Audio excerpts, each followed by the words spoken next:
मेरा नाम शांति है। ये कहानी मेरी नहीं बल्कि उन औरतों की है जो अपने आप को अकेला महसूस करके जीना छोड़ देती हैं।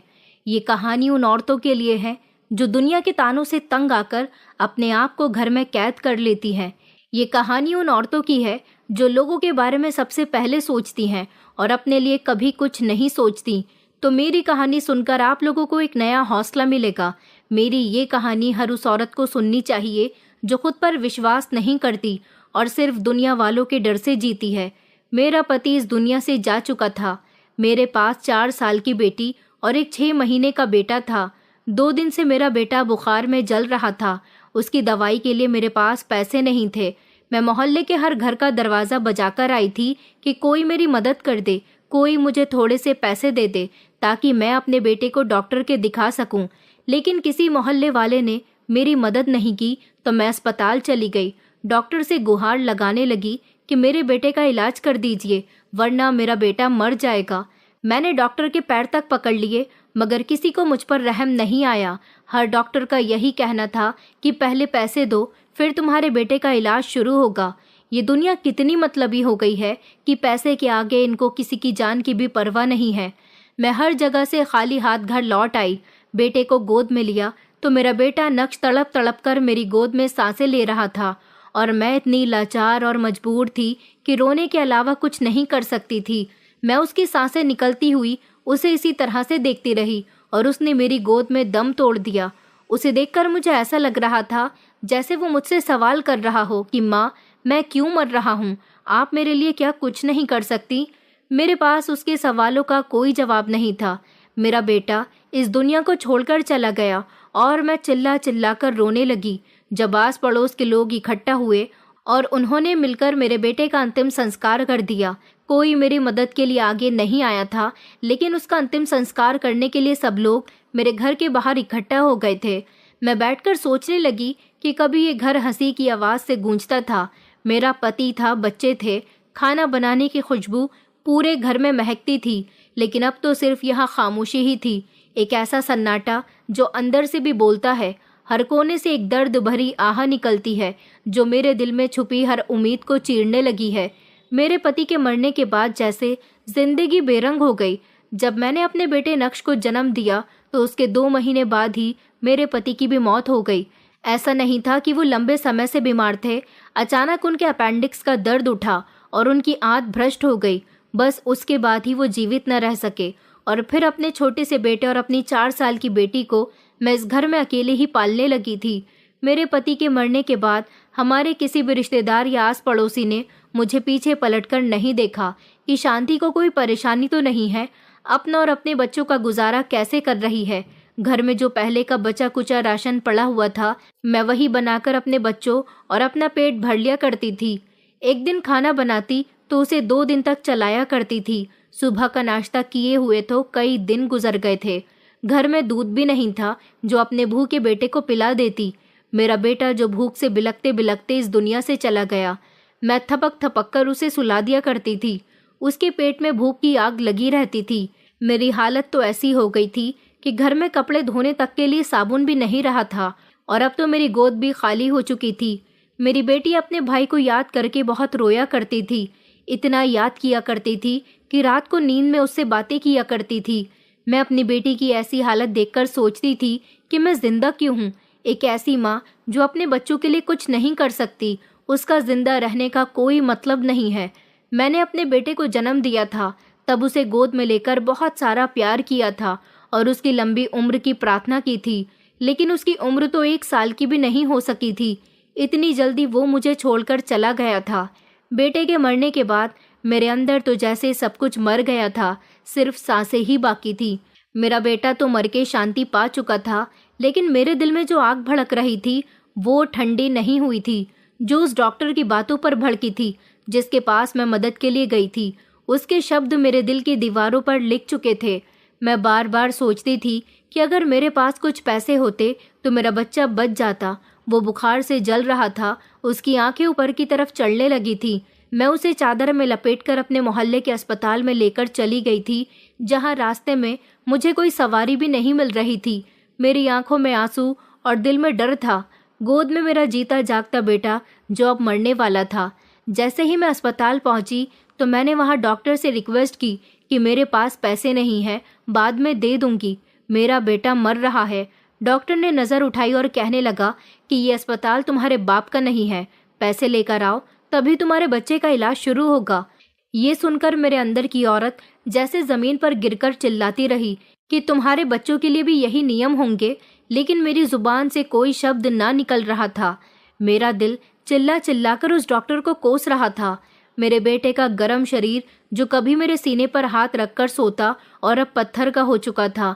बेटे के मरने के बाद मोहल्ले के लोग इकट्ठा हो गए थे। किसी ने मोहल्ले के पार्षद को बुलाया और उससे क्रियाकर्म की तैयारी की गई। मैं तो बस अपने बेटे का चेहरा देखती रह गई थी। उस दिन के बाद मेरा वजूद जैसे वक्त के साथ नहीं बल्कि किसी और बहाव में बहने लगा था। मैंने खुद को शीशे के सामने देखा तो लगा कि किसी और को ही देख रही हूँ। बाल बिखरे हुए थे, हालत उजड़ी हुई थी, आंखों के नीचे काले घेरे आ गए थे, चेहरे का रंग भी काला पड़ चुका था। मैं समझ नहीं पा रही थी कि ये क्या हुआ है। दूसरी तरफ मेरी बेटी, जिसने अपने भाई के मरने का सदमा अपने दिल से लगाया था, वो भी बिल्कुल खामोश बैठी थी। 2 दिन गुजर गए थे, लेकिन हम दोनों माँ बेटी ने कुछ नहीं खाया था। मोहल्ले के पार्षद हम पर तरस खाकर हमें बाजार से थोड़ा सा खाना खरीद कर दे गए थे। बस उसी को खाकर हमने अपना गुजारा कर लिया था। मेरी बेटी कहने लगी कि माँ, हमारे घर में खाना कहाँ से आया?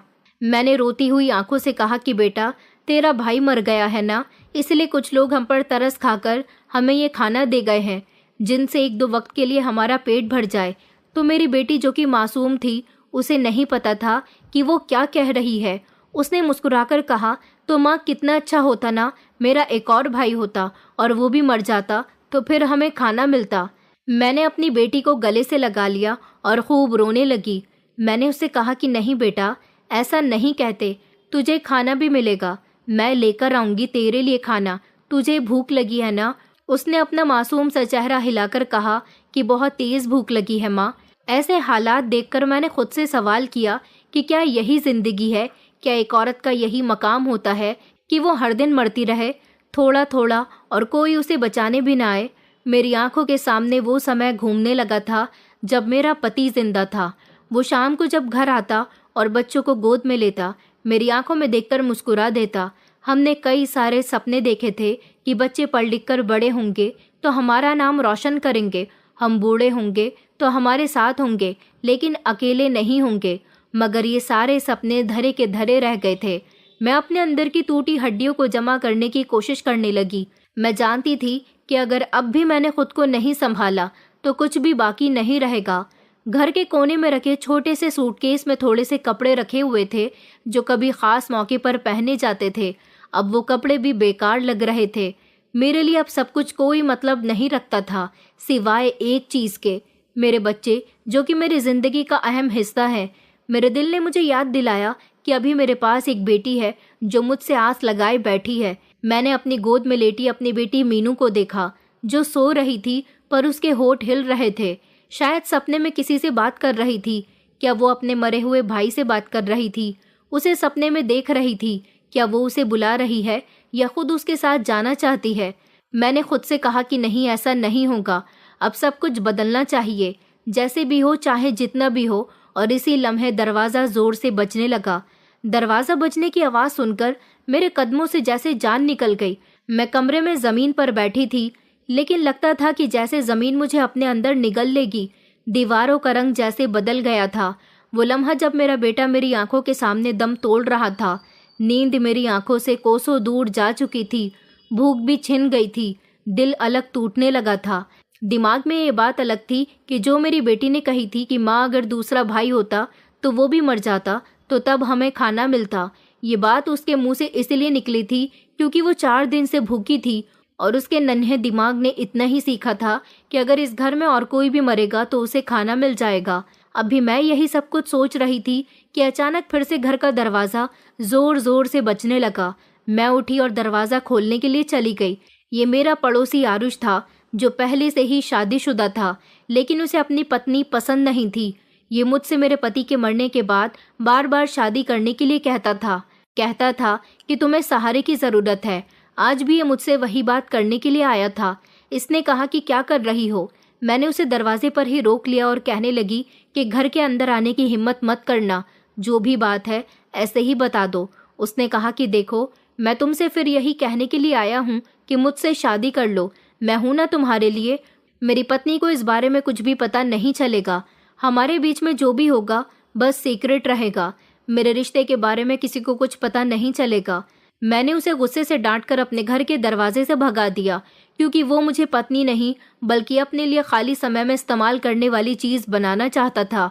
वो चाहता था कि मैं अपनी बेबसी का सौदा उसकी हवस से पूरा कर लूं। उसके शब्द सुनकर मुझे बहुत गुस्सा आया था। मैंने उसे खरी खोटी सुनाई थी, लेकिन उसके जाने के बाद भूख ने मेरे अंदर एक नया सवाल पैदा कर दिया था। क्या सच में अगर मैं आरुष से शादी कर लूं तो क्या वो मुझे सहारा देगा और उसके सहारे से मेरी बेटी का और मेरा पेट भर जाया करेगा? ये सवाल मुझे झंझोड़ कर रख रहा था।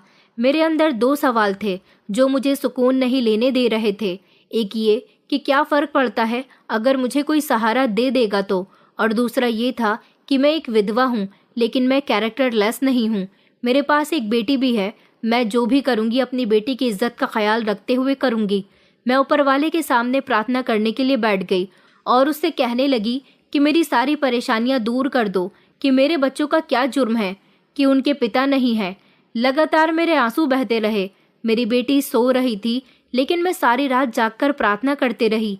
इसी तरह दिन निकल आया था। शायद ऊपर वाले ने मेरी सारी रात की प्रार्थना सुन ली थी, क्योंकि सुबह के 10 बजे अचानक मेरे घर के दरवाजे पर दस्तक हुई। मुझे डर भी लग रहा था कि इस समय कहीं फिर से आरुष न आ गया हो, कहीं कोई खबर लेकर आया हो या कोई और मुसीबत आने वाली है। जैसे ही मैंने दरवाज़ा खोला तो एक अजनबी औरत खड़ी हुई थी। उसने नारंगी रंग की साड़ी पहनी हुई थी और माथे पर लाल रंग की बड़ी सी बिंदी थी। कंधे पर बैग था और आंखों में चश्मा लगा हुआ था। उन्होंने मेरी तरफ देखा और धीरे से कहने लगी कि आप ही मीनू की माँ हो। मैं कुछ नहीं बोल सकी, सिर्फ हाँ में सर हिला दिया। उन्होंने कहा कि मेरा बेटा आपकी गली में खेलता है। कल आपकी बेटी ने मेरे बेटे को रोक कर कहा था कि वो 4 दिन से भूखी है। वो रोता हुआ घर आया तो मैं खुद आपके घर चली आई। ये सुनकर तो मेरे पैरों तले से जमीन निकल गई कि मेरी बच्ची एक अजनबी बच्चे से अपना दुख बांट रही थी। वो औरत आगे बढ़ी। उसने अपने बैग से 2 डिब्बे निकालकर मुझे दिए और कहने लगी, ये खाना मैंने अपने हाथों से आपके लिए बनाया है। उसमें वेज बिरयानी और सूखे करेले की सब्जी, साथ में एक थैली में 4 रोटियां भी थीं। उन्होंने दूसरा थैला जमीन से उठाया जो शायद ज्यादा भारी था और उसे भी मेरी तरफ करके कहने लगी कि इसमें घर का राशन है। उसमें कुछ कपड़े और थोड़ी सी नकदी भी थी। मेरे हाथ पैर कांप रहे थे। मैंने कहा, बहन आपका बहुत बहुत शुक्रिया। वो औरत मुस्कुराई और कहने लगी, अरे ये तो मेरा फर्ज है।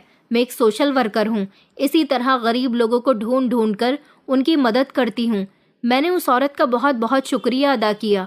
उसे अपने घर के अंदर बुलाया मगर वो नहीं आई। उसी समय मैंने खुद से वादा किया कि अब चाहे जो हो जाए मैं आरुष जैसे लोगों के सामने अपना सर नहीं झुकाऊंगी और किसी के आगे कमजोर नहीं पड़ूंगी। उस औरत के जाने के बाद मैंने दरवाज़ा बंद नहीं किया। कुछ देर तक मैं वहीं खड़ी रही थी जैसे मैं कोई सपना देख रही हूँ। मैंने जल्दी से अपनी बेटी को जगाया और उठाकर उसे नाश्ता दिया। आज उसने पेट भर के नाश्ता किया था। वो खुशी खुशी कह रही थी कि माँ, ये नाश्ता कहाँ से आया है? ये खाना कहाँ से आया? इतना सारा सामान कहाँ से आया? तो मैंने अपनी बेटी से कहा कि बेटा, ये सब ऊपर वाले की तरफ से आया है। उन्होंने हमारी मदद की है। मेरी बेटी मुस्कुरा उठी। मैंने उस दिन अपनी बेटी को पेट भर के खाना खाते हुए देखा था, जो कि इतनी खुश थी कि उसको खुश देखकर मेरी आंखों में आंसू आ गए थे। उस बहन ने हमारी बहुत मदद की थी। मैंने सारा राशन निकाल कर किचन में रख दिया था और जब रात का खाना मैंने अपने हाथों से बनाया तो पूरे घर में खाने की खुशबू महक उठी थी। कई महीनों के बाद इस घर में खाने की महक घूम रही थी। मैंने अपने घर के चूल्हे में सारा सामान होने के बावजूद खाना बनाया था। ऐसा लगता था जैसे हाथों को नई ताकत मिल गई है। घर का काम करने में हाथ खुद ब खुद काम करने लगे थे। मेरे हाथ जान गए थे कि अब उन्हें रुकना नहीं है, बस अब चलते रहना है, खाना बनाना है और अपनी बेटी को अपने हाथों से खिलाना है। मैं अपनी बेटी के लिए सबसे पहले बाजार जाकर कपड़े खरीद कर लाई थी, उन पैसों से जो उस सामान में नकदी निकली थी। मेरी बेटी कपड़े देखकर बहुत खुश हुई थी और अपने ऊपर लगा लगा कर कह रही थी कि माँ, मैं देखो कितनी सुंदर लग रही हूँ। मैंने मुस्कुराते हुए कहा कि मेरी बेटी तो सबसे सुंदर है। 2 दिन से हम लोगों को पेट भरकर खाना मिल रहा था, जिस पर मैं भी बहुत खुश थी और मेरी बेटी भी। ऐसा लगता था जैसे कई सालों की भूख इकट्ठी हो और अब वो मिट चुकी है। मैं अपनी बेटी को खुश देखती तो ऐसा लगता जैसे मेरे दिल को सुकून मिल गया हो। जिस दिन से मेरा पति मरा, जिस दिन से मेरा बेटा इस दुनिया से गया, उस दिन से हम भूखे प्यासे थे। मुझे ऐसा लग रहा था जैसे अब मेरे अंदर की औरत वापस आ रही है।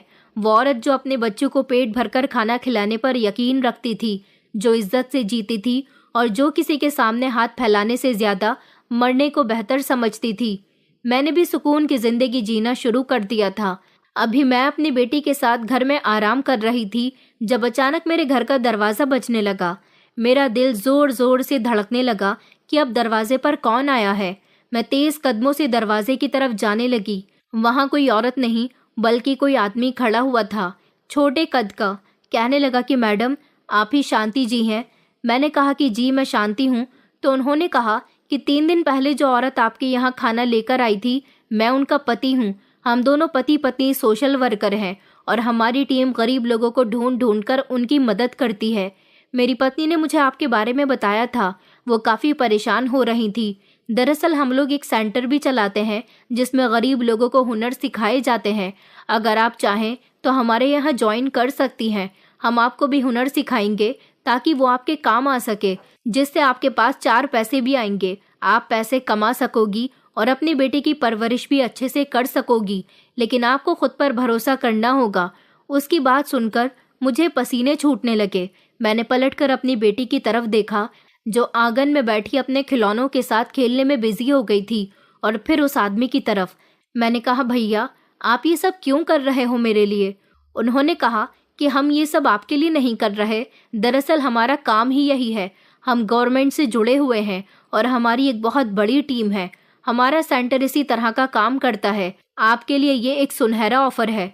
हमने सोचा कि आप भी हमारी नज़र में एक विधवा और लाचार औरत हो जिसके पास एक छोटी सी बच्ची है, तो क्यों ना आपको भी ये सुनहरा मौका दिया जाए। ये सब सुनकर मेरी आंखों में आंसू आ गए थे। मैंने सर झुकाकर धीरे से कहा कि जी मैं तैयार हूँ। अगले दिन वो मुझे शहर के एक सिलाई सेंटर ले गए थे। मुझसे सिलाई करना नहीं आती थी, लेकिन उन्होंने मुझे वहाँ सिलाई सिखाने का वादा किया था। वहाँ और भी औरतें और लड़कियाँ मौजूद थीं। सबकी आंखों में अपनी एक अलग कहानी बसी हुई थी। सबने अपना कुछ न कुछ खोया था, कुछ न कुछ छोड़ा था, और अब उनके अंदर कुछ पाने का हौसला था। मैंने वहां से अपना पहला कदम बढ़ाया था। मैं डर रही थी, हाथ कांप रहे थे, लेकिन दिल में वही रोशनी थी जो उस अजनबी औरत की आंखों में थी। मैंने सिलाई मशीन पर हाथ रखा तो मुझे ऐसा महसूस हुआ जैसे मेरे अंदर कुछ मजबूत हो रहा है। मैंने फैसला कर लिया था कि अगर आज मैंने अपने लिए एक रास्ता चुना है तो मुझे उस पर चलना होगा, रुकना नहीं। उस दिन के बाद हर दिन मैं कुछ नया सीखती थी। वहाँ पर बहुत बड़ी बड़ी फैशन डिज़ाइनर थी जो हमें सिलाई सिखाया करती थी। मुझसे तो बिल्कुल भी सिलाई नहीं आती थी, इसलिए मुझे शुरुआत से सिलाई सिखाई जाने लगी थी और इसका कोई चार्ज भी नहीं था। यहाँ सब कुछ फ्री में सिखाया जा रहा था ताकि बेसहारा और लाचार औरतें अपने पैरों पर खड़ी हो सकें। मैं सारा दिन सेंटर में मेहनत करती और रात को अपने घर आकर घर के सारे काम निपटाया करती थी। मेरी बेटी अब कभी कभी अपने भाई को याद करने लगी थी। कहती थी कि माँ वो क्यों चला गया। मैं उसको कोई जवाब नहीं देती थी, सिर्फ उसको प्यार करती और दिल ही दिल में सोचने लगती कि बेटी तेरी माँ कमज़ोर नहीं रही, अब जो भी होगा तुम्हारे लिए होगा, इज्जत से और प्यार से। मेरे दिल में एक रोशनी थी जिसने अपने लिए रास्ता बना लिया था। एक दिन मेरे घर पर आरुष आया जिसे नहीं आना चाहिए था, लेकिन फिर भी वो मेरे घर आ गया। उसे लगता था कि मैं भूख से मर रही होंगी, भूख आखिर मुझे झुका देगी। ये शायद वो मेरे अंदर की कमजोरी को देखना चाहता था जिसने उसको कभी समझा ही नहीं था। वो एक दिन शाम के वक्त आया जब मैं घर में भी सिलाई की प्रैक्टिस कर रही थी। दरवाज़ा बजा और मैंने दरवाज़ा खोला तो मुझे सामने देखकर मेरे दिल की धड़कन रुक गई थी। ये वही आदमी था जो हमेशा मुझसे शादी को कहा करता था और मुझे पैसे देकर अपने लालच में लेना चाहता था। उसके होठों पर मुस्कुराहट थी जैसे सब कुछ पहले जैसा हो। उसने कहा, शांति कैसी हो? मैंने अपनी आंखें झुका ली। उसे लगता था कि मैं उसकी तसल्ली से टूट चुकी हूँ। उसने कहा, मैं यहाँ से गुजर रहा था तो सोचा कि तुमसे मिलने चलूं। मुझे पता है कि तुम सिलाई सीख रही हो। मैंने जवाब दिया कि हाँ, अभी सिर्फ सीख रही हूँ। वो घर के अंदर आना चाहता था, लेकिन मैंने हाथ फैलाकर उसका रास्ता रोक लिया और कहा कि अंदर कदम मत रखना। मेरे चेहरे के तेवर देखकर वो रुक गया। उसने कहा कि अभी भी तुम्हें मेरी बात समझ नहीं आई। देखो, वक्त बहुत कठिन है। मैं फिर से यही कह रहा हूँ कि मुझसे शादी कर लो। तुम जानती हो ना कि मैं अभी भी तुम्हें चाहता हूँ। उसकी नजरें मेरी तरफ बढ़ रही थी, जैसे वो अपने शब्दों में नरमी लाकर मेरे हौसले की कीमत लगाना चाहता हो। मैंने एक ही झटके से दरवाज़ा बंद कर दिया और कहा कि आइंदा यहाँ पर मत आना। वो ज़ोर ज़ोर से दरवाज़ा बजाता रहा और मैं मन ही मन प्रार्थना करती रही कि वो यहाँ से चला जाए, वरना मोहल्ले वाले तमाशा बनाएंगे। मैं अब वो औरत नहीं रही जो किसी के सहारे पर बैठी रहूं। वैसे भी मैंने वक्त से लड़ने का फैसला कर लिया था। वो काफ़ी देर तक दरवाज़ा बजाता रहा और उसके बाद खुद ही थककर वहाँ से चला गया था। उसके बाद भी वो कई बार आया और कहने लगा कि देखो, मेरी बात को समझने की कोशिश करो, मैं तुम्हारा बुरा नहीं चाहता। मैंने उसे हाथ उठाकर रोक दिया था और कहा कि बस अब बहुत हो गया। आज के बाद तुमने मेरे दरवाजे पर कदम भी रखा तो तुम्हें पूरे मोहल्ले के सामने जलील कर दूंगी और वो बातें बताऊंगी जो तुम अकेले में मुझसे कहते हो। इस बार मैं खामोश नहीं रहूंगी, क्योंकि अब मेरे पास खोने को कुछ नहीं है और डरने को भी कुछ नहीं बचा। मेरी सख्ती देखकर वो खामोशी से वहां से चला गया, कुछ नहीं बोला। वो जैसे समझ गया था कि वो औरत जिसे वो मजबूर और कमजोर समझता रहा, अब वो चट्टान बन चुकी है। दरवाजा बंद करके जैसे ही मैं पलटी तो मेरे होठों पर एक बेआवाज मुस्कुराहट फैल गई थी जो अंदर से निकली थी। 3 महीने का समय बीतने के बाद मैं पूरी तरह से सिलाई सीख चुकी थी और अब इतनी अच्छी सिलाई करने लगी थी कि मुझे सेंटर में ही ऑर्डर मिलने लगे थे। और पहला ऑर्डर जब मैंने तैयार किया तो वहाँ मेरी मेहनत देखकर सब लोगों ने मेरी बहुत तारीफ की थी और मेरे पहले ऑर्डर की सैलरी भी मुझे दे दी गई थी। अपनी पहली तनख्वाह अपने हाथों में लेकर मुझे बहुत खुशी महसूस हो रही थी। ये खुशी मेरे लिए किसी खजाने से कम नहीं थी। मैं पैसे लेकर घर वापस आई तो मेरी बेटी मेरे गोद में बैठ गई। उसकी आंखें चमक रही थी। कहने लगी कि माँ, आज तो आप बहुत खुश लग रही हो। मैंने उसे गोद में भरा और कहा कि हाँ बेटी, आज तुम्हारी माँ ने अपने हाथों से पैसे कमाए हैं। वो खुश होने लगी और कहने लगी कि माँ, जब मैं भी बड़ी हो जाऊंगी तो पैसे कमाकर लाया करूंगी, हम दोनों मिलकर घर चलाएंगे। मैंने उसको ढेर सारा प्यार किया और आसमान की तरफ देखा जहाँ एक तारा चमक रहा था। शायद वही मेरा बेटा था जो आज अपनी माँ को कामयाब होते हुए देखकर खुश हो रहा था। अभी मेरा ये सफ़र ख़त्म नहीं हुआ था, बल्कि अभी तो बहुत कुछ था जो तय करना बाकी था। लेकिन आज की रात मेरी थी, मेरे सब्र की और मेरी गैरत की। वो दिन मेरे लिए एक नई जिंदगी की शुरुआत थी। वो दिन जब मैंने अपने हाथों से कमाकर अपनी बेटी के लिए रोटी खरीदी थी। वो दिन मेरी जिंदगी का पहला दिन था जब मेरी जिंदगी में किसी तरह की बेइज्जती नहीं थी, बल्कि सुकून था। वो कुछ पैसे मेरे हाथ में आए थे जिनका वजन मेरे कंधों पर लदी हुई सारी जिम्मेदारियों से ज्यादा था। मैंने कभी नहीं सोचा था कि इतना सा पैसा भी किसी के लिए इतनी बड़ी जीत बन सकता है। अब इसी तरह से मुझे ऑर्डर मिलने लगे थे और मैं सेंटर में जाकर जितने ऑर्डर तैयार करती मुझे उतने ही पैसे मिलने लगे थे, क्योंकि मेरा हर ऑर्डर बड़ी सफाई से तैयार हुआ होता था, जो वहाँ के वर्कर्स को भी बहुत पसंद आता था, जिन्हें डिस्प्ले में भी लगाया जाता था। और ये सारे ही सैंपल तैयार होकर बुटीक पर जाते थे, बड़े बड़े बुटीक पर जहाँ से अमीर लोग कपड़े खरीदते थे। मैं धीरे धीरे कामयाब होने लगी थी। जब मैं घर आती तो मेरी बेटी मुझसे लिपट जाती और कहती कि माँ, आप आ गई, मैं आपको कब से याद कर रही थी। मैं जब भी घर आती थी अपनी बेटी के लिए कोई ना कोई खिलौना या खाने पीने का सामान लेकर आती थी, जिस पर वो बेसब्री से मेरा इंतजार किया करती थी। आज भी वो मुझसे लिपटी हुई थी। जब मैंने कहा कि देखो बेटा, मैं तुम्हारे लिए क्या लेकर आई हूँ, मैंने उसके हाथ में थमाया। उसने जैसे ही खोल कर देखा तो खुशी से उछल पड़ी। मैं उसके लिए कुछ किताबें और स्कूल बैग लेकर आई थी, क्योंकि अब उसका स्कूल में एडमिशन होना था। मैं इतनी काबिल तो हो ही चुकी थी कि अपनी बेटी को अपनी मेहनत की कमाई से शिक्षा दिलवा सकती थी। वो तो खुशी के मारे फूली नहीं समा रही थी, क्योंकि उसे स्कूल जाने का बहुत शौक था। मैंने कहा, अब मेरी बेटी स्कूल भी जाएगी, सपना भी देखेगी और उन सपनों को उसकी माँ पूरा भी करेगी। अगले दिन मैं शहर के एक अच्छे प्राइवेट स्कूल में जाकर अपनी बेटी के एडमिशन की बात कर आई थी। और जैसे ही स्कूल का नया सेशन शुरू हुआ तो मेरी बेटी ने स्कूल जाना शुरू कर दिया था। मैं अब सिलाई सेंटर में इतनी ज़्यादा कामयाब हो चुकी थी कि वहाँ की मैडम ने मुझे सेंटर का हेड बना दिया था और अब मैं छुट्टी वाले दिन अपने घर पर भी सिलाई कर लिया करती थी। मैंने अपने घर में भी सिलाई की कई सारी मशीनें लगा ली थी और लड़कियों को काम देना भी शुरू कर दिया था। मोहल्ले की बहुत सारी लड़कियां अब मेरे पास सिलाई सीखने के लिए आने लगी थी। मोहल्ले की एक औरत जो कभी मुझसे ढंग से बात भी ना करती थी, आज उसने जैसे ही मेरे घर का दरवाजा बजाया तो वो मुझे देखते ही कहने लगी कि कैसी हो शांति। मैंने कहा मैं ठीक हूँ, तो उसने मुस्कुराकर जवाब दिया कि मेरे बेटे की यूनिफॉर्म सिलवानी है, कल तक सिल दोगी ना? मैंने कहा कि जी जी बिल्कुल सिल दूंगी। उन्होंने अपने बेटे की यूनिफॉर्म का कपड़ा और उसका नाप मुझे दे दिया, जिसे मैंने बहुत अच्छे से सिल कर दिया। मोहल्ले के वो लोग जो कभी मेरी इज्जत न किया करते थे, अब मेरे इस काम से मुझे सराहने लगे, मेरी तारीफ करने लगे। कहने लगे कि देखो, एक इज्जतदार औरत ऐसी होती है जिसने विधवा होते हुए भी कभी कोई गलत काम नहीं किया, बल्कि मेहनत के साथ अपना और अपनी बेटी का गुजारा कर रही है। मेरी बेटी अब हर रोज स्कूल जाया करती थी। स्कूल से घर आती तो अपने स्कूल की चटपटी बातें बताती, जिसे सुनकर मैं बहुत खुश होती थी। मेरी बेटी पढ़ाई में भी बहुत अच्छी थी। मुझे अपने ऊपर वाले से जो उम्मीदें थी, मेरी वो सारी उम्मीदें पूरी हो गईं। वक्त ने मुझे गिरा जरूर दिया था, मगर मेरे भगवान ने मुझे संभाल लिया था। मोहल्ले के लोग भी ऐसा ही कहा करते थे।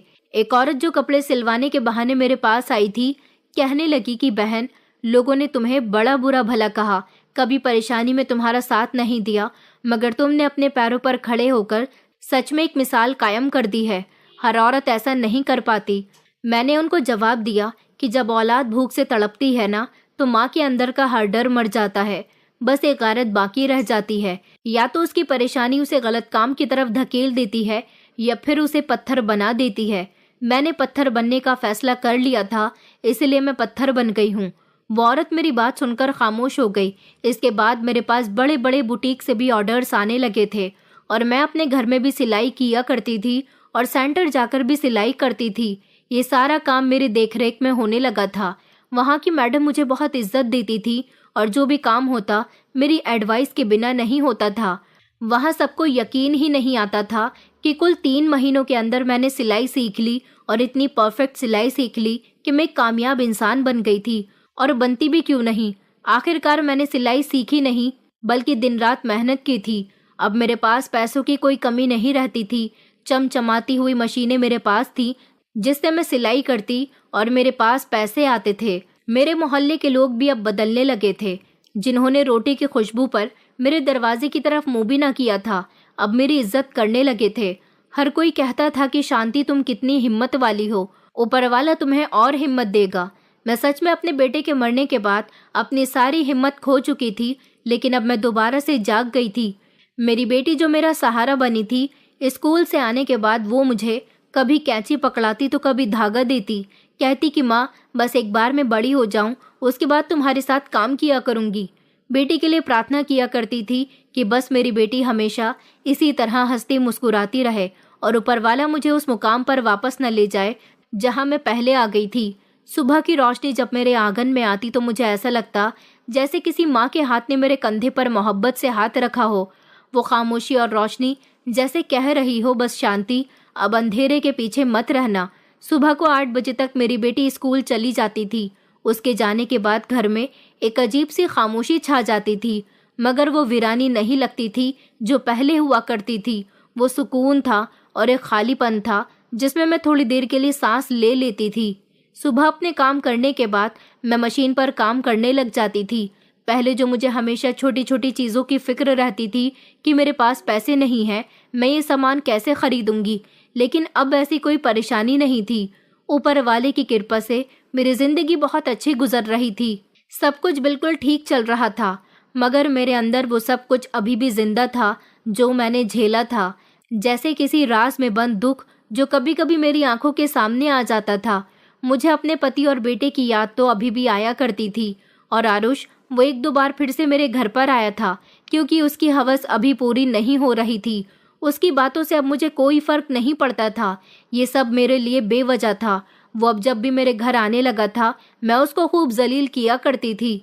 मैंने सोच लिया था कि एक दिन वो खुद तंग आकर मेरे घर आना छोड़ देगा, और फिर कुछ समय के बाद ऐसा ही हुआ था। कई बार मैंने सोचा था कि मैं उसको अपनी बेटी की खातिर शादी के लिए हाँ कर दूं, लेकिन वो मुझे अपने फ्री टाइम में इस्तेमाल करना चाहता था। मुझे अपनी पत्नी का दर्जा नहीं देना चाहता था। बस यही सब सोचकर मेरा दिल उससे शादी करने के लिए कभी भी तैयार नहीं होता था। एक दिन मेरे घर का दरवाज़ा बजा। जैसे ही मैंने दरवाज़ा खोला तो देखा कि एक औरत दरवाजे पर खड़ी हुई है, जिसने अपने हाथों में बैसाखी पकड़ी हुई थी। उसने कहा कि बहन, आप ही शांति बहन हो? मैंने कहा कि जी, आप कौन है? उन्होंने कहा कि मेरा नाम नम्रता है। देखो बहन, मेरी हालत ऐसी है, ये हालत ऐसे ही नहीं हुई। मेरे ससुराल वाले मुझे बहुत मारा करते थे। काफ़ी समय तक मैं उनके अत्याचार बर्दाश्त करती रही, लेकिन फिर एक दिन मैंने अपने पति को और ससुराल वालों को छोड़ने का फैसला कर लिया। अब मैं अपनी ससुराल छोड़कर अपने पैरों पर खड़े होने के लिए आई हूँ। भले ही ये बैसाखी मेरा सहारा है।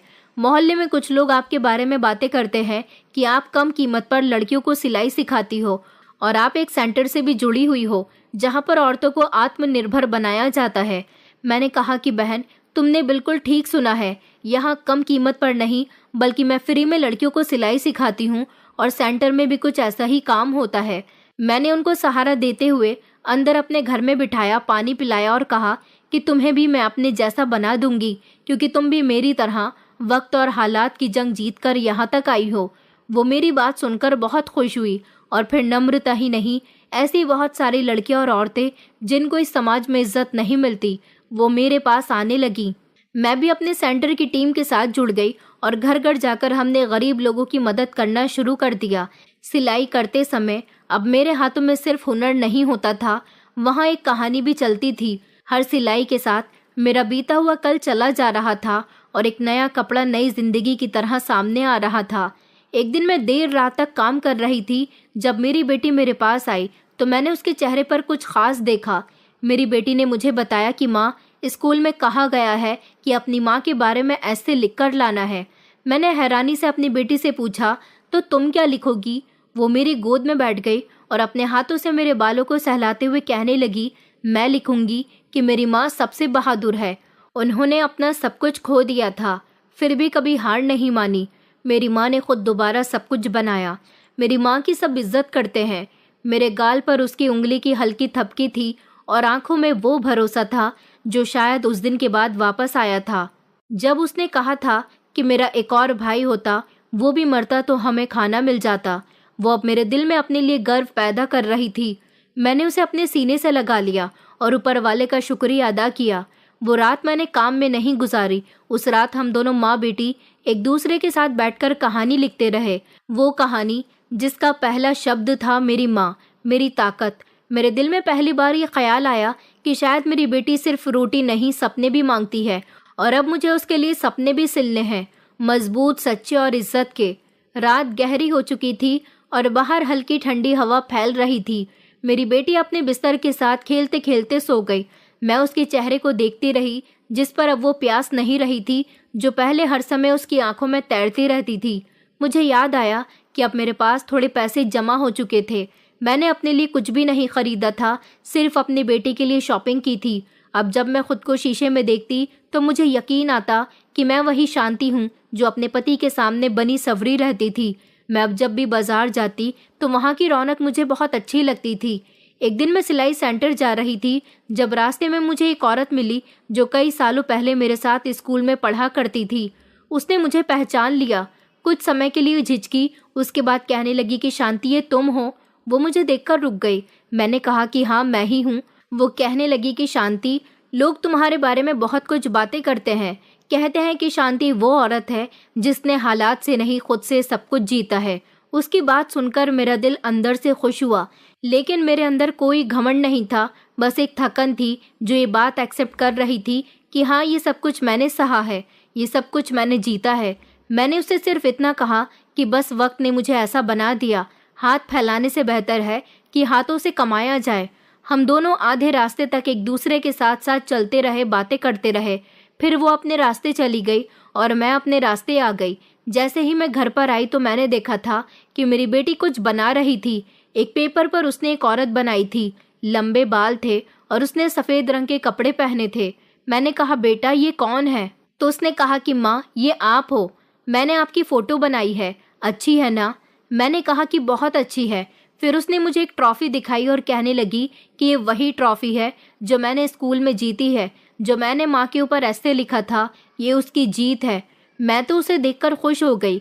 मेरी बेटी ने मुझे बताया कि स्कूल में सब लोगों ने मेरी माँ की दास्तां को ध्यान से सुना और सबको आपकी कहानी बहुत पसंद आई। सबने जोरदार तालियां बजाई और मुझे फर्स्ट प्राइज दिया गया। अपनी बेटी की बात सुनकर मेरी आंखों में आंसू आ गए। उसने कहा, माँ, मैं प्रार्थना करती हूँ कि ऊपर वाला मुझे हमेशा आपकी तरह बनाए। जैसे आपने वक्त और हालात से लड़ना सीखा है, इसी तरह मैं भी आपकी तरह मजबूत बनूं। मैं अपनी बेटी को सीने से लगाकर फूट फूट कर रोने लगी। फिर कुछ दिनों के बाद हमारे सिलाई सेंटर में भी एक छोटा सा प्रोग्राम रखा गया था, जहां शहर के कुछ नेता आने वाले थे। वहां भी मेरी कहानी लोगों के सामने बयां की गई, जिस पर उनकी आंखों में आंसू आ गए और मुझसे स्पीच देने के लिए कहा गया। मैं स्टेज पर खड़ी थी और सिर्फ इतना ही कहना चाहती थी कि जब बेटी भूखी हो तो माँ का ज़मीर ही उसका सबसे बड़ा टीचर बनता है। कमरे में खामोशी सी छा गई। सब लोग खामोशी से मेरी बात सुनने लगे। मैंने कहा कि मैं जानती हूँ कि मैंने बहुत कड़ा वक्त देखा है। भूख की वजह से मेरा बेटा मर गया, उसको ठीक से इलाज भी न मिल सका। हम दोनों माँ बेटी ने बहुत सारा समय भूखे रहकर गुजारा। मेरी बेटी मेरे साथ काफ़ी समय तक भूखी प्यासी रही, मगर उसने रोकर ये नहीं कहा कि मुझे भूख लगी है, मुझे खाना चाहिए। वो सिर्फ इतना कहती थी कि अगर लोग किसी के मरने पर तरस खाकर आपको 2 वक्त का खाना दे जाते हैं तो फिर मेरा एक और भाई होता, वो मर जाता तो हमें तब भी खाना मिलता। मगर इस मासूम बच्ची को ये नहीं पता था कि इसका भाई इसे खाना देने के लिए इस दुनिया से मुंह मोड़ गया। वहाँ पर सारे लोग अपनी आंखों में आंसू भरकर तालियां बजाने लगे। मैंने ही नहीं बल्कि बहुत सारी औरतों ने अपनी अपनी कहानी बयां की और हम सारी औरतों की कहानी एक एक करके अखबार में आई थी। मैं शहर की एक ऐसी मशहूर हस्ती बन गई जिससे लोग मिलने के लिए आने लगे, इंटरव्यू लेने के लिए आने लगे और सिलाई सीखने के लिए आने लगे। मैं जो भी किसी को एक आंख नहीं भाती थी, आज उन कमज़ोर औरतों के लिए एक मिसाल बन गई जो अपने लिए जीना छोड़ देती हैं। मेरी सारी औरतों से यही रिक्वेस्ट है कि अपने आप को कभी भी कमज़ोर मत समझना, और जब आपने अपना सब कुछ खो दिया हो तो फिर किसी बात से मत डरना, क्योंकि अब आपके पास खोने के लिए कुछ नहीं बचा। अब सिर्फ पाने की चिंता करो। दोस्तों, उम्मीद करती हूँ आपको हमारी कहानी पसंद आई होगी। कहानी पसंद आई है तो वीडियो को लाइक करें, चैनल पर नए हैं तो चैनल को सब्सक्राइब करें और हाँ, नोटिफिकेशन बेल को ज़रूर दबाएं ताकि अगली अपडेट सबसे पहले आपको मिले।